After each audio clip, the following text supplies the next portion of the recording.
बोलो भाई, बच्चों क्लियर है सबको आवाज? देखो, सबसे पहले तो मैं स्टार्ट करता हूँ केमिकल काइनेटिक्स,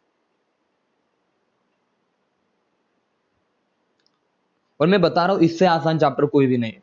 बता रहा हूँ केमिकल काइनेटिक्स दो यहाँ पे आपके, देखो आप जिस तरह से केमिकल काइनेटिक्स को पढ़ते हो डिपेंड करता है आप किस तरह से पढ़ते हो। अगर आपने रटी रूटी मेथड पढ़ी, बोले तो किसी ने आके सीधा स्टार्ट कर दिया, ये रेट होता है, ये डिमका होता है, फलाना होता है, आपको फार्मूला याद रखो, भाई क्या मजा फिर केमिकल काइनेटिक्स पढ़ने का? आप फिर पढ़ ही क्यों रहे हो ना?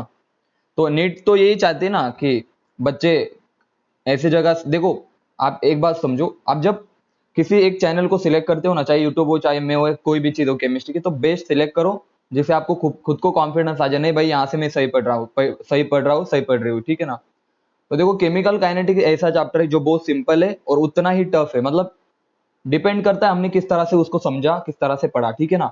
सबसे पहले और इंपॉर्टेंट बात, आज तक आपने जितनी भी चीजें पढ़ी ना, मैं बता रहा हूँ जितनी भी, फॉर एग्जाम्पल 11th क्लास में जब आप पढ़ते थे, देखो रेजोनेंस आपने पढ़ा, तो रेजोनेंस जब मैं पढ़ा रहा था, यानी बहुत लोगों ने मुझसे रेजोनेंस पढ़ा है, कुछ लोगों ने नहीं पढ़ा, तो वहां पे मैं बातें कर रहा था कि एक हाइपोथेटिकल कंसेप्ट है, हाइब्रिडाइजेशन एक हाइपोथेटिकल कंसेप्ट है, इक्विलिब्रियम एक हाइपोथेटिकल चीजों पे चलता है। बोले तो जितने भी हवा में चीजें पढ़ी हमने, लोन पेयर एक हाइपोथेटिकल चीज है, बोले तो बता रहा हूं मैं, जितनी भी चीजें हमने जनरली पढ़ी ना केमिस्ट्री में, सारी की सारी हवाबाजी है, बोले तो हाइपोथेटिकल है। और जितनी हाइपोथेटिकल चीज होती है उतना इमेजिन करना सबको डिफिकल्ट होता है, लेकिन केमिकल काइनेटिक एक एक्सपेरिमेंटल चैप्टर है जो एक एक्सपेरिमेंट के ऊपर ही बेस है। मतलब कैसे होता है? तो एक्सपेरिमेंटल है, यानी कि ये वाला चैप्टर हमें पूरा के पूरा इमेजिनेशन हमें इजीली इमेजिन हो जाएगा। सही है ना बच्चों?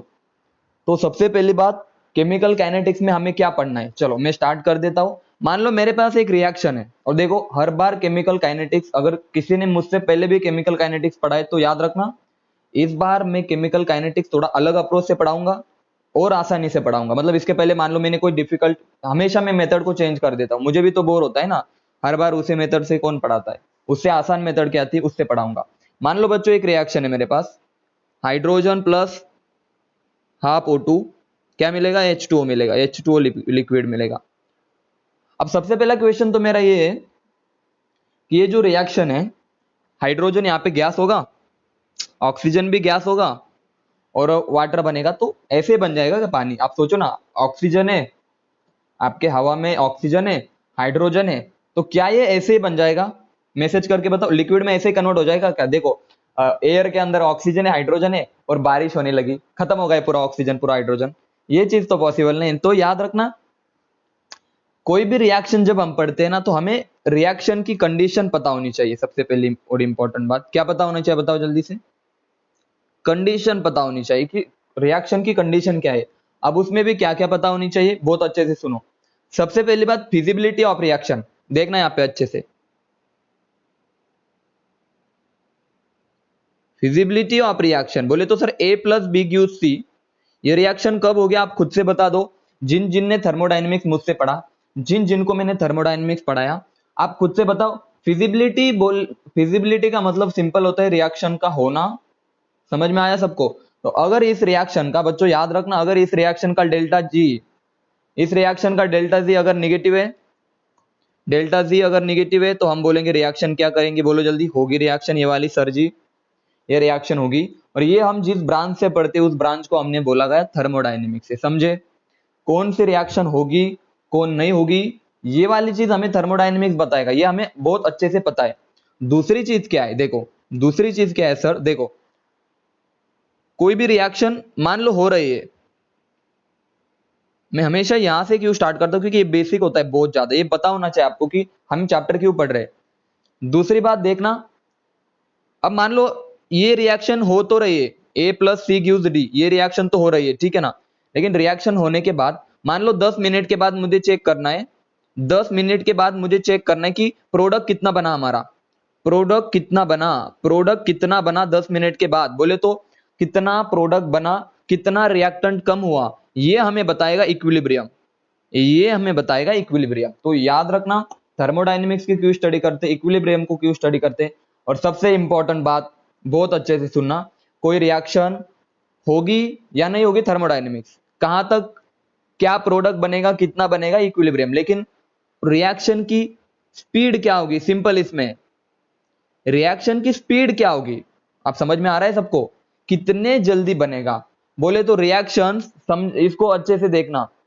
बोले तो सर रिएक्शन स्लो होगी, फास्ट होगी, वो बहुत फास्ट होगी, वेरी फास्ट। ये वाली चीजें हमें कौन बचाएगा, ये वाली चीजें हमें कौन बताएगा, which is kinetics. Chemical kinetics में हम पूरे पूरे चैप्टर में एक ही चीज पढ़ेंगे कि कौन सी रिएक्शन फास्ट होगी, कितनी स्लो होगी, किस टाइम पे कितने टाइम तक, मतलब कितना चेंज होगा विद रिस्पेक्ट टू टाइम। यही वाली चीज पढ़ेंगे हम, मतलब रिएक्शन में क्या चेंज हुआ। मैं पूरा वर्ड रेट को, अभी तो मैंने रेट को यूज नहीं किया, रेट को यूज करूंगा मैं, लेकिन रिएक्शन में कितना चेंज हुआ और किस टाइम पे कितना चेंज हुआ। समझ में आया सबको हमें क्या पढ़ना है, स्पीड ऑफ रिएक्शन पढ़नी है पूरे चैप्टर के अंदर। तो देखो मैं आपको एक बार बता देता हूँ, रिएक्शन जो होती है ना बच्चों, रिएक्शन 3 तरह के होते हैं। हालांकि यहाँ देखो आज बेसिक लेक्चर है तो मैं कुछ आपको एडवांस बातें तो नहीं बताने वाला, लेकिन हाँ यहाँ से भी जो बताने वाला वहां से भी क्वेश्चन आपके एग्जाम में 100% आएंगे। देखो कुछ रिएक्शन बहुत फास्ट होती है, टू फास्ट लिख देता हूँ, टू फास्ट। कुछ रिएक्शन स्लो होती है, कुछ रिएक्शन बहुत स्लो होती है, टू स्लो, टू स्लो। देखो कुछ रिएक्शन बहुत फास्ट होती है, कुछ रिएक्शन मॉडरेट बोल सकता हूं मैं, मॉडरेट होती है या स्लो होती है। कुछ रिएक्शन बहुत ज्यादा स्लो होती है। तो देखो जो फास्ट रिएक्शन है ना सर, अब कौन सी रिएक्शन बहुत फास्ट होगी, तो आपने प्रेसिपिटेशन रिएक्शन पढ़ा कभी, प्रेसिपिटेशन रिएक्शन पता है आप सबको, नहीं पता ना मैं बता देता हूं चलो। प्रेसिपिटेशन रिएक्शन, मान लो आपके पास बच्चों ये वाली रिएक्शन AgNO3, AgNO3 और NaCl है, क्या बनेगा। आप बोलोगे सर देखो nitrate is replace by Cl, तो बनेगा बहुत अच्छे AgCl का पीपीटी बनेगा, याद आए कुछ, AgCl का पीपीटी बनेगा। तो ऐसे रिएक्शन होते हैं प्रेसिपिटेशन रिएक्शन। तो जो भी प्रेसिपिटेशन रिएक्शन है दे आर बहुत ज्यादा फास्ट, मैं क्या ही बताऊं, मतलब बहुत फास्ट होती है। तो याद रखना, इसीलिए हमें थोड़ा सा नॉलेज पीपीटी के बारे में भी होना चाहिए कि कौन सा सब्सटेंस पीपीटी बनाता है। तो याद रखना, ऐसे 4 रिएक्शन दे देंगे और पूछेंगे इनमें से कौन सी रिएक्शन फास्ट है, तो याद रखना पीपीटी के सामने ऐसा लिखा होता है ऐसा। तो जिन रिएक्शनों में ए वाला एरो दिख गया ना, वो रिएक्शन टू फास्ट होता है, मतलब खतरनाक वाली स्पीड होती है उन रिएक्शनों को। चुटकी बजाते आपने ऐड किया AgNO3 NaCl के अंदर, विद इन अ सेकंड आपके पास पीपीटी बन जाएंगी। बोलो समझे, मैसेज करो सबको। सबसे फास्ट तो प्रेसिपिटेशन रिएक्शन होती है। दूसरी कौन सी होती है सर जी, वो भी पढ़ लेते हैं। देखो दूसरी कौन सी रिएक्शन होती है, कोई बता सकता है दूसरी रिएक्शन कौन सी होती है जो कि बहुत फास्ट होती है, जल्दी बताओ, जल्दी मैसेज करके बता दो कौन सी ऐसी रिएक्शन है जो बहुत फास्ट होती है। मैंने बहुत बार बताया भी था, नहीं रहे डिस्प्लेसमेंट, नहीं रहे acid base reaction. Acid is, हम जहां भी जाओ, अरे जहां भी जाओ एसिड बेस रिएक्शन तो होती है सब जगह पे। तो सबसे फास्ट एसिड बेस रिएक्शन होती है और प्रेसिपिटेशन रिएक्शन। याद रखना, कहीं पर भी एसिड बेस दिखाई दे या प्रेसिपिटेशन दिखाई दे तो उनको आपको टिक कर देना है कि ये वाली रिएक्शन सबसे फास्ट होती है। ये हमें किसने बताया भाई, ये काइनेटिक्स ने बताया, समझे अभी, ये हमें बताया काइनेटिक्स ने। बच्चों क्लियर है एकदम अच्छे से, प्रेसिपिटेशन रिएक्शन और एसिड बेस रिएक्शन सबसे फास्ट होती है, बहुत अच्छे। स्लो कौन से होते हैं सर जी, देखो मैं बता देता हूं आपको। जो लैब में रिएक्शन होती है ना नॉर्मल, हम जो लैब में करते हैं, फॉर एग्जांपल हमें प्रोडक्ट बनाना है, उसको हम हीट कर रहे हैं, यानी कि जल्दी से प्रोडक्ट बनेगा। देखो जल्दी का मतलब क्या होता है, ये वाली जो रिएक्शन है इधर वाली, ये बहुत जल्दी होती है, विद इन अ सेकंड लिख देता है यहाँ पे, विद इन अ सेकंड के अंदर ये रिएक्शन होती है। अब ये रिएक्शन यहाँ पे लिख देता हूं, इनको मिनट लग सकते हैं, हावर लग सकता है, आपको कनेक्टिविटी आ रही है अभी, इनको मिनट भी लग सकता है, घंटे भी लग सकते हैं, लेकिन ये बहुत 1 सेकंड 2 सेकंड 10 सेकंड तक हम, एक में रफली आइडिया बता रहा हूं आपको, याद यहाँ पे आप कंफ्यूजन मत कर लेना कि सर 1 मिनट तो बहुत कम होता है। तो कुछ रिएक्शन स्लो होती है, 10 मिनट पकड़ लेते हैं हम, 10 8 मिनट 1 आवर, जो कि लैब में परफॉर्म की जाती है, वो रिएक्शन स्लो होती है। समझ में आया सबको, different between slow and very fast reaction. बोलो भाई, किसी रिएक्शन को होने के लिए 1 घंटा लग रहा है, ठीक है ना, किसी रिएक्शन होने के लिए 1 सेकंड लग रहा है, तो 1 सेकंड वाली हो गई फास्ट रिएक्शन, 1 घंटे वाले हो गए आपकी स्लो रिएक्शन। अब टू स्लो की तरफ चलते तो ये होगा आपकी, ये खतरनाक चीज है, काइनेटिक्स में हम ये वाली चीजें पढ़ते हैं। अब टू स्लो रिएक्शन कौन सी होगी सर जी, तो मैं बता देता हूं आपको, ठीक है ना।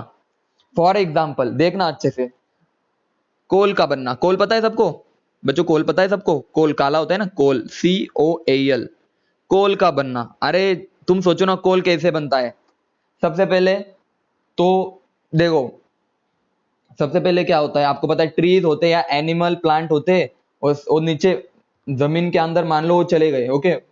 उसके बाद मतलब वो उसके ऊपर बहुत सारे मिट्टी के लेयर बन गए, सॉइल के लेयर बन गए, हाई टेम्परेचर हाई प्रेशर पे कोल बनेगा। ये बात आप सबको पता है ना, कोल कैसे बनता है।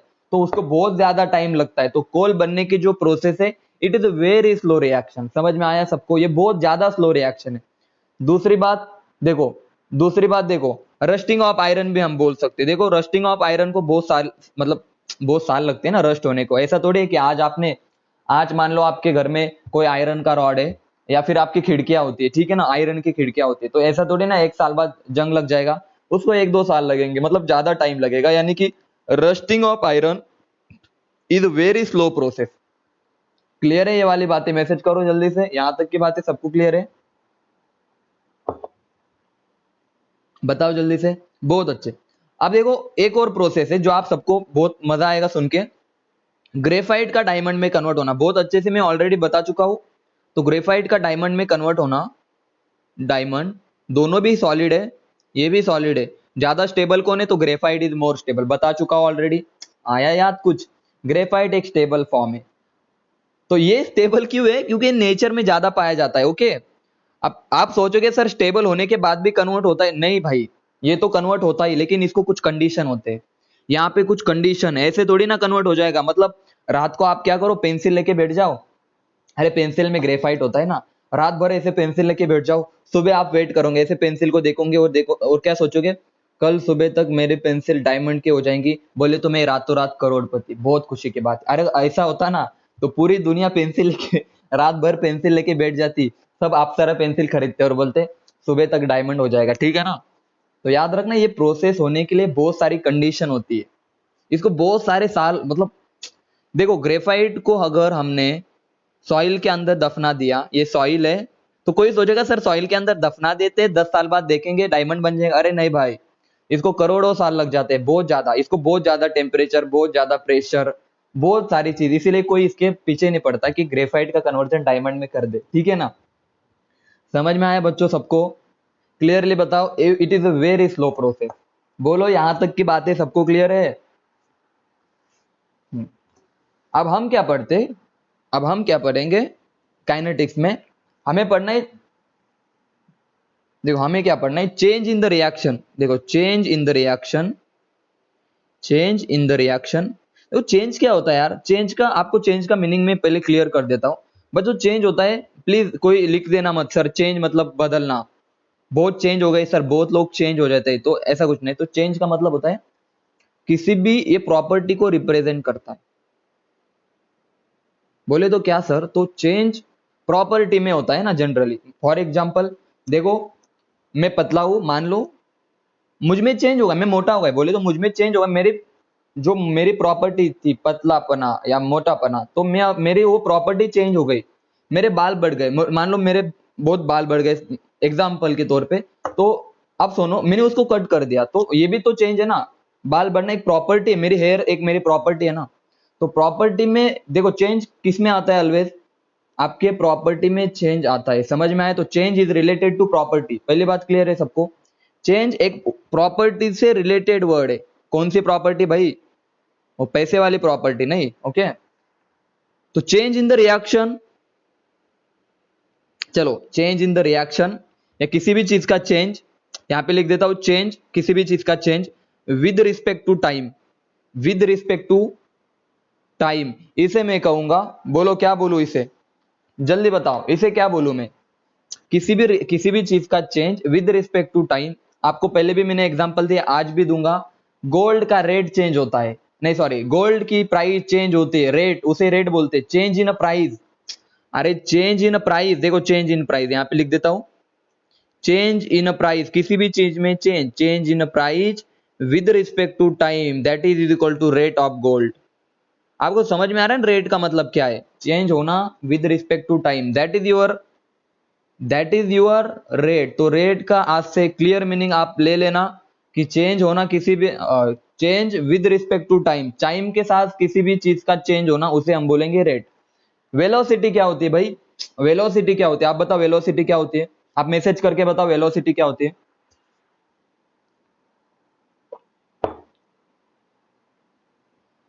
बोलो जल्दी। डिस ये होता है ना डिस्प्लेसमेंट अपॉन टाइम, ये होता है ना कुछ ना, हाँ डिस्टेंस अपॉन टाइम, ठीक है। तो distance with respect to time, तो velocity is a kind of rate. क्या आपको कनेक्टिविटी आ रही है अभी? वेलोसिटी भी एक प्रॉपर्टी है, दैट इज रेट। वेलोसिटी होती है rate of change of distance with respect to time.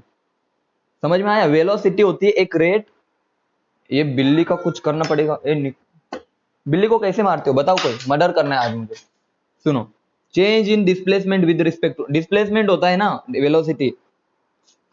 तो एक बात अच्छे से सुनो, वेलोसिटी या एक्सेलरेशन हो, ये आपके रेट है, ठीक है ना। Rate change in the distance upon time या change in the displacement upon time, किसी भी चीज का change with respect to time are rate. यानी कि आप जो वेलोसिटी पढ़ते हो, आज क्लियर हो गया? जो भी वेलोसिटी पढ़ते हो, जो भी एक्सेलरेशन पढ़ते, एक्चुअली वो रेट है। क्या क्लियर है सबको? रेट का मतलब आज कंसेप्ट क्लियर हो गई सबकी। रेट क्या होता है, चाहे फिजिक्स में पढ़ो या केमिस्ट्री में पढ़ो, रेट होता है change with respect to time, चाहे वो चेंज इन डिस्टेंस हो, चेंज इन डिस्प्लेसमेंट हो, ठीक है ना। बस हमने नाम अलग अलग दिया, नाम अलग अलग दिया, ठीक है ना। तो आइए थोड़ा सा मैं आपको क्लियर कर देता हूं और अच्छे से। थोड़ा सा आपको आज काइनेटिक्स थोड़ा अलग तरीके से पढ़ाऊंगा मैं, आपको भी मजा आ जाएगा। जो भी मुझसे ऑलरेडी पढ़ चुके हैं फिर भी पढ़ो, मजा आ जाएगा। देखो बच्चों, स्पीड जो होती है ना, हम दो तरीके से निकाल, आपको मुझे रेट का कंसेप्ट क्लियर करना है, इसलिए देखो स्पीड हम दो तरीके से निकालते हैं। कुछ बच्चों को एवरेज, देखो यहां पे लिख देता हूं, एवरेज, एवरेज स्पीड होती है, एवरेज स्पीड होती है, और दूसरी होती है इंस्टेंट स्पीड। ऐसा पढ़ा कभी आपने फिजिक्स में? इंस्टेंटेनियस स्पीड पढ़ा कभी? इंस्टेंटेनियस स्पीड, बताओ जल्दी, पढ़ा या नहीं पढ़ा? हाँ, तो अगर पढ़ा होगा तो मुझे बताओ, what is the difference between average speed and instantaneous speed? जल्दी से बताओ, क्लियरली बताओ। अगर आपने सबने पढ़ा होगा कहीं ना कहीं, तो एवरेज स्पीड और इंस्टेंटेनियस स्पीड का मीनिंग बता दो जल्दी से।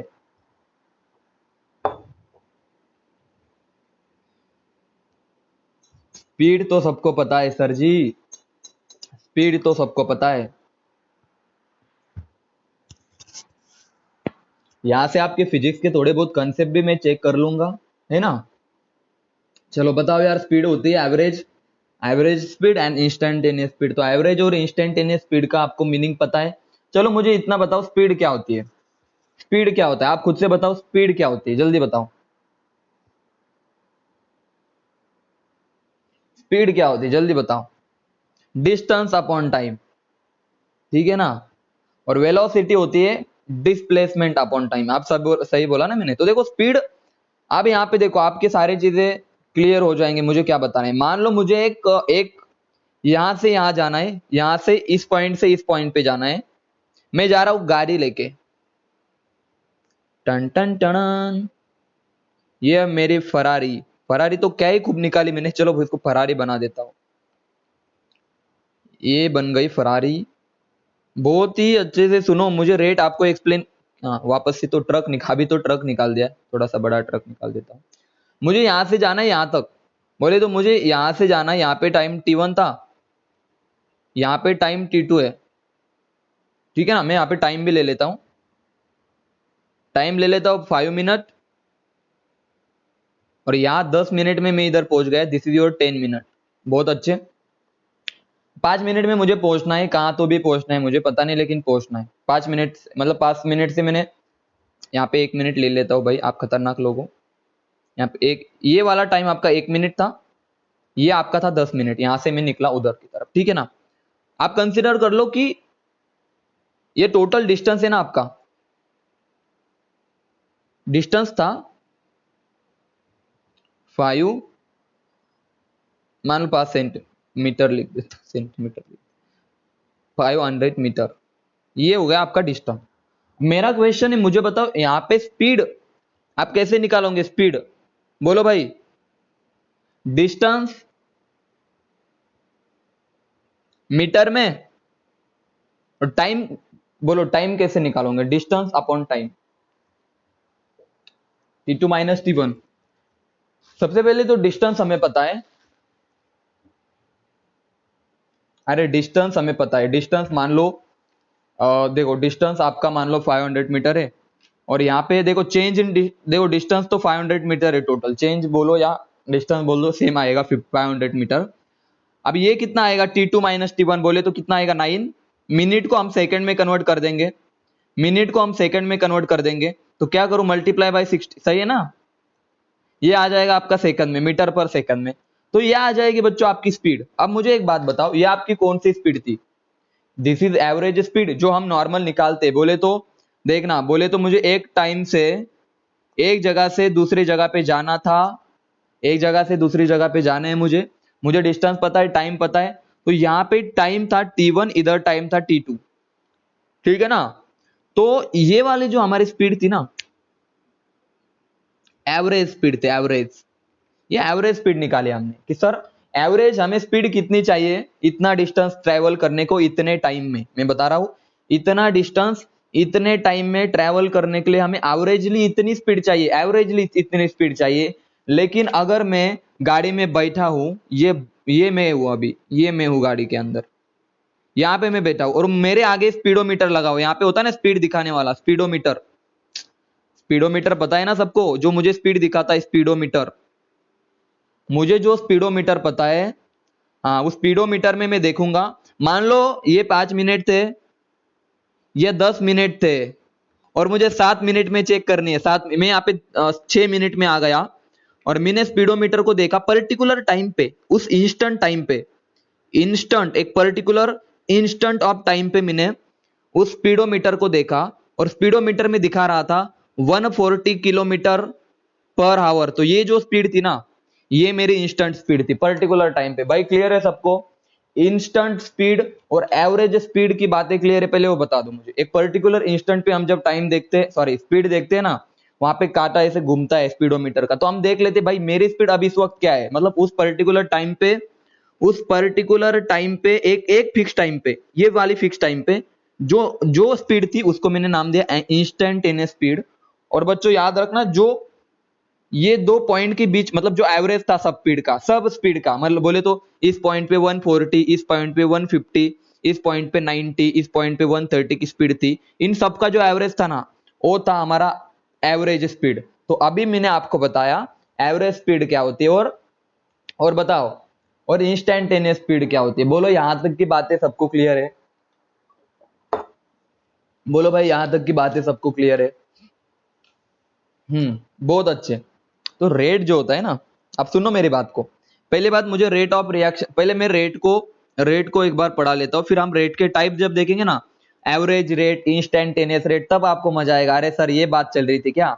एवरेज स्पीड बनाने के पीछे एक रीजन है कि आपको एवरेज रेट और इंस्टेंटेनियस रेट क्लियर हो जाए। देखो मान लो मैं एक रिएक्टेंट है और प्रोडक्ट में जा रहा है, ठीक है ना बच्चों। अब मुझे बताओ रिएक्टेंट से प्रोडक्ट में जब हम जाएंगे तो क्या क्या चेंज आएगा रे, आप खुद से बताओ रिएक्टेंट में क्या क्या चेंज होगा, मैसेज करके बताओ मुझे, हम सबके आंसर भेजो। इस रिएक्टेंट में क्या चेंज होगा, रिएक्टेंट में क्या चेंज होगा। फॉर एग्जांपल मैं अमाउंट की भी बात कर लेता हूं, बोले तो अमाउंट चेंज होगा, उसको हम कॉन्सेंट्रेशन बोल सकते हैं, कॉन्सेंट्रेशन चेंज होगा। और बताओ एक रिएक्शन में कौन कौन सी चीज चेंज होती है, जल्दी बताओ। रिएक्टेंट से प्रोडक्ट जाने पर कौन कौन सी चीज में चेंज आता है, मैसेज करके बताओ आप खुद से बताओ। हाँ वेरी गुड, मोल चेंज हो सकते हैं, और बताओ, बहुत अच्छे, मोल चेंज हो सकते हैं, और बताओ क्या चेंज होगा।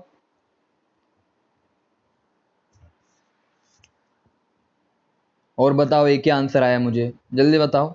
बहुत अच्छे, वॉल्यूम भी चेंज होगा, बहुत ही अच्छे। मतलब रिएक्टेंट से प्रोडक्ट में जाने पर वॉल्यूम चेंज होगा, कॉन्सेंट्रेशन चेंज होगा, यानी कि नंबर ऑफ मोल्स चेंज हो गए। और बताओ क्या चेंज होगा, आप बताओ खुद से, ट्राई करो।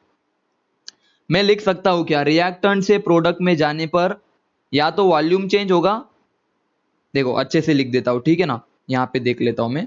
देखो किस किस चीज का चेंज आएगा जब मैं रिएक्टेंट से प्रोडक्ट की तरफ जा रहा हूं। तो याद रखना बच्चों, कौन कौन सी चीज का चेंज आएगा। या तो सर कॉन्सेंट्रेशन चेंज होगा, या तो सर प्रेशर चेंज होगा, प्रेशर भी तो चेंज होगा ना, या तो सर वॉल्यूम भी चेंज हो सकता है। और बताओ सर कलर भी चेंज हो सकता है ना भाई, टाइट्रेशन रिएक्शन में आपको पता है ना पिंक कलर आ जाता है, मतलब कलर भी चेंज हो सकता है सर, बहुत अच्छे। और बताओ सर पीएच भी चेंज हो सकता है। तो क्वेश्चन इस तरह से आएंगे आपको, कौन कौन सी चीज का चेंज हो सकता है, और इन सब चीज का चेंज इस सब चीजों का चेंज बोले तो कॉन्सेंट्रेशन का चेंज, देखो चेंज ऐसे डेल्टा से दिखाता हूं, ठीक है ना बच्चों। Change in concentration with respect to change in time, बहुत अच्छे। Change in pressure with respect to change in time, change in volume with respect to change in time, change in colour with respect to change in time, change in pH with respect to change in time.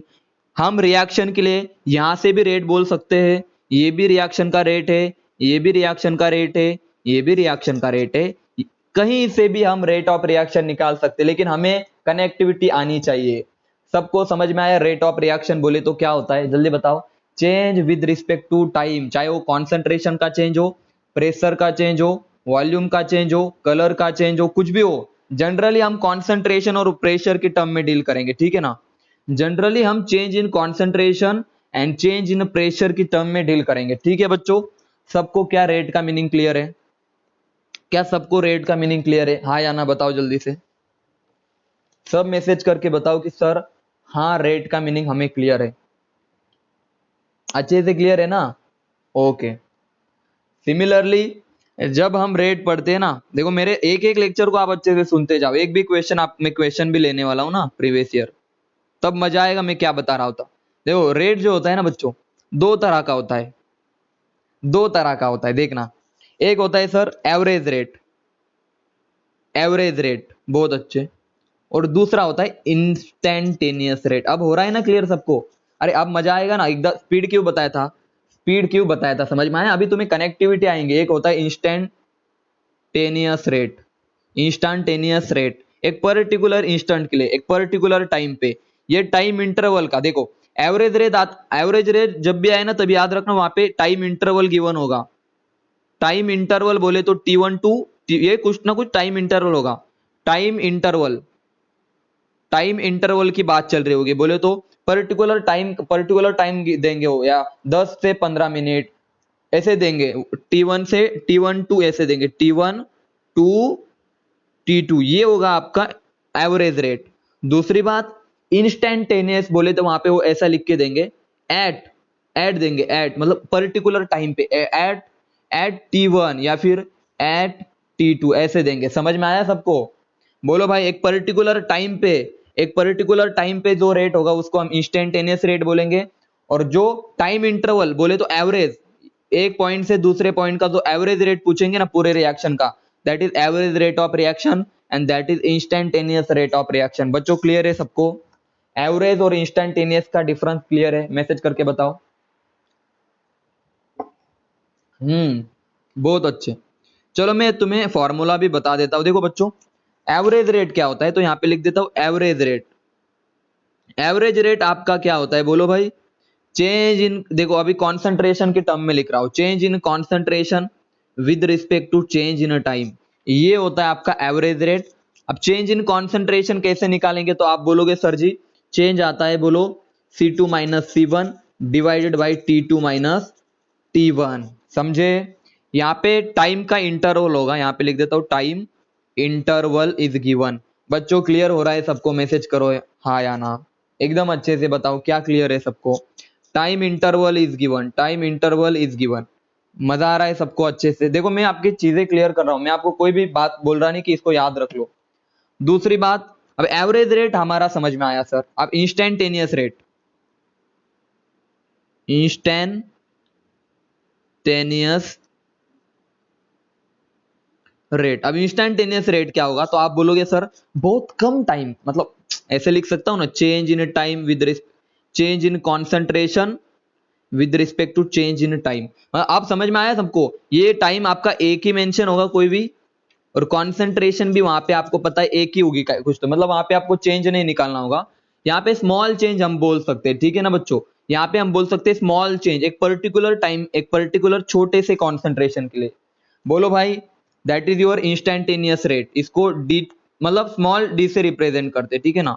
ये इसको del बोल सकते हैं हम, del C by del T, ड्याबा, ड्याबा इसको बोलते हैं, ड्याबा सी बाई ड्याबा टी, ठीक है। हम डी बोल देता हूं मैं, ऐसे एक्चुअली ऐसे रिप्रेजेंट करते हैं, पता है इसको ऐसे, ये भी रिप्रेजेंट सही है, ड्याबा सी बाई ड्याबा टी, या फिर डीसी बाई dt भी बोल सकते हैं, इन दोनों का मीनिंग सेम होता है। फिलहाल तो आप डीसी बाई dt यूज करो। बोलो सबको इंस्टैन्टेनियस रेट और एवरेज रेट के बारे में यहां तक की बातें क्लियर है बच्चों? हाँ या ना बताओ जल्दी से। एक बहुत कम चेंज, बोले तो एक पर्टिकुलर टाइम की बात चल रही है। अब एग्जाम्पल से आपको बहुत क्लियर होगा, ठीक है ना।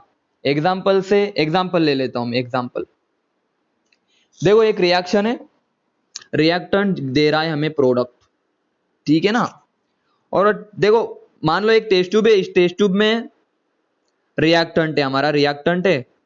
और बच्चों reactant at time t is equal to t1, बोले तो t1 टाइम है। और कुछ देखो यहाँ पे लिख देता हूं मैं, at time t1, at time t1, time कितना है आपका t1, कॉन्सेंट्रेशन होगी c1, इसकी कॉन्सेंट्रेशन क्या होगी बताओ जल्दी। इसकी कॉन्सेंट्रेशन क्या होगी, c1 होगी। और मैं ऐसा भी लिख सकता हूं, एट टाइम t2 उसकी कॉन्सेंट्रेशन क्या हो जाएंगी, c2। मतलब थोड़ी देर बाद रिएक्ट, अरे आप सोचो ना यार, टेस्ट ट्यूब में रिएक्शन हो रही है, स्टार्टिंग में थोड़ी कॉन्सेंट्रेशन c1 थी, जैसे जैसे प्रोडक्ट बनेगा, जैसे जैसे प्रोडक्ट बनेगा इसकी कॉन्सेंट्रेशन क्या हो जाएगी बच्चों, चेंज हो जाएंगे ना रिएक्टेंट की कॉन्सेंट्रेशन। तो मैं लिख सकता हूं बच्चों, अच्छे से सुनना, मैं लिख सकता हूं rate is equal to average rate, average rate is equal to DC by dt। तो मैं लिख सकता हूं c2 minus c1 divided by क्या, t2 माइनस t1। आप समझ में आए इन चीजों का मीनिंग क्या होता है? बोलो भाई, कॉन्सेंट्रेशन रिएक्टेंट चेंज होती है, ठीक है ना। अब हम इसको और डिटेल में पढ़ेंगे। दूसरी बात सुनो, दूसरी बात सुनो अच्छे से। मैं देखो एग्जाम्पल में आपको बहुत अच्छे से क्लियर होगा कि मैं क्या बात आपको बताना चाहता हूं। फॉर एग्जाम्पल देखो, अभी एग्जाम्पल ले ही लेता हूं मैं। क्वेश्चन देखो, एक रिएक्शन है, मान लो देखो a plus B gives C, या फिर मैं लिख देता हूं a gives B, simple reaction ले लेता हूं आपके लिए। a गिव्स बी, उन्होंने बोला a की जो कॉन्सेंट्रेशन थी at time t is equal to 5 minute, 5 minute में a की कॉन्सेंट्रेशन थी आपकी, मान लो यहाँ पे दे दी उन्होंने 10 मोल पर लीटर, मोल पर लीटर, ठीक है ना, मोल पर लीटर में कॉन्सेंट्रेशन गिवन होगी। और उन्होंने बोला 10 मिनट में इसकी कॉन्सेंट्रेशन हो गई 5 मोल पर लीटर, 5 मोल पर लीटर, ठीक है ना, ऐसा कुछ उन्होंने गिवन है एट 10 मिनट। तो उन्होंने पूछा है कि एवरेज रेट बताओ, एवरेज रेट, एवरेज रेट बताओ। तो आप बोलोगे सर बहुत आसान है सर, C2 क्या है, 5 माइनस 10 डिवाइडेड बाई क्या आ जाएगा, 5 माइनस 10 डिवाइडेड बाई क्या आ जाएगा, बोलो भाई। T2 क्या है हमारा, बोलो 10 माइनस 5। मैं एक एग्जाम्पल ले रहा हूं, ठीक है ना। तो आप इसको सॉल्व कर देना, आपको मिल जाएगा क्या, देखो C2 minus C1 divided by क्या, 10 माइनस, अभी मैंने साइन का आपको कुछ भी नहीं पढ़ा है तो साइन पे अभी मत फोकस करो, ठीक है ना। मैं बस बता रहा हूं कि इस तरह से हम सॉल्व करेंगे। समझ में आया सबको? एवरेज रेट कैसे निकालते हैं सबको समझ में आया? बताओ आया ना, सबको क्लियर है ना? साइन वगैरह अभी फिलहाल छोड़ दो, उसको टाइम है। जल्दी बताओ बच्चों, क्लियर है सबको? क्लियर है सबको? एवरेज रेट कैसे निकालते, change in concentration divided by change in time. बहुत अच्छे, अब बहुत अच्छे से सुनो। अब आपसे क्वेश्चन पूछा, क्वेश्चन देखो, उन्होंने क्वेश्चन पूछा, ये दूसरा क्वेश्चन क्या पूछेगा आपसे, उन्होंने पूछा रेट क्या होगा, रेट क्या होगा एट एट टाइम 5 मिनट। अब 5 मिनट के वक्त क्या रेट होगा, तो ये कौन सा रेट होगा आप बताओ, आप खुद से। ये रेट एट अगर पूछे एट, तो ये वाला कौन सा रेट होगा आपका, इंस्टैन्टेनियस रेट। बहुत अच्छे, इंस्टैन्टेनियस रेट। तो ये क्या आ जाएगा आपका, अगर एट अगर यूज किया ना एट, तो समझ जाना इंस्टैन्टेनियस रेट है पर्टिकुलर टाइम पे, तो कितना आ जाएगा, कॉन्सेंट्रेशन कितना है 5 मिनट पे, तो आपका 10 आ जाएगा, डिवाइडेड बाय टाइम कितना है 5, तो उस समय पे रेट आपका आ जाएगा 2। समझ में आया सबको?